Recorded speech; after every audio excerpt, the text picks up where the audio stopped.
Cape Coral City Manager almost put on administrative leave tonight after it came to light he's at the center of several investigations into city payroll, tax payments, and overall bad workplace behavior. City Council decided to keep him on the job for now, but they did address those issues and more in a special meeting. 4 in Your Corner's Rochelle Aline was at that meeting. She's joining us live now from Cape Coral City Hall with the latest on this developing story. Rochelle? You know, Patrick, that discussion wasn't without some pushback. It took a lot of time for them to finally get it resolved, and that pushback actually came from the police chief and several city council members. They were concerned that by talking about this issue publicly, that it would jeopardize some of these ongoing investigations into the city manager's behavior.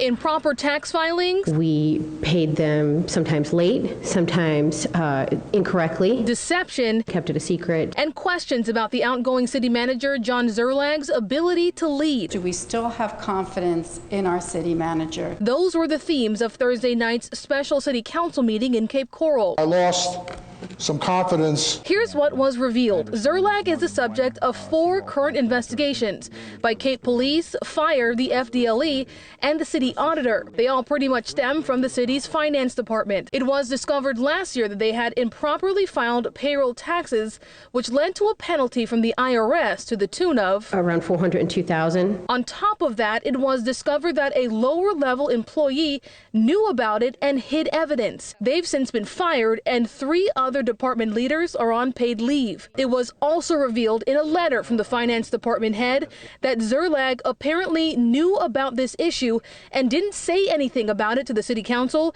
until he was confronted about it. The timing of that revelation is also being called into question because it came after the city council renegotiated his contract, letting him retire in November instead of May. Finally, that letter also claims that he created a hostile work environment and tried to coerce that woman to do unethical and potentially illegal things several times. Mr. Zerlag wanted me to agree to tell council that the city would save $5 to $10 million or more over 10 years.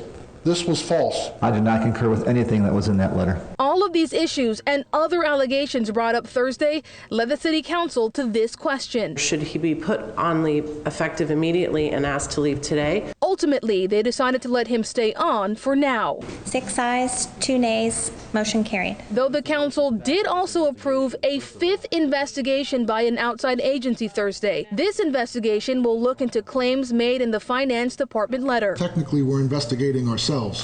We have our police chief who works with the city manager doing an administrative investigation. That makes absolutely no sense to me.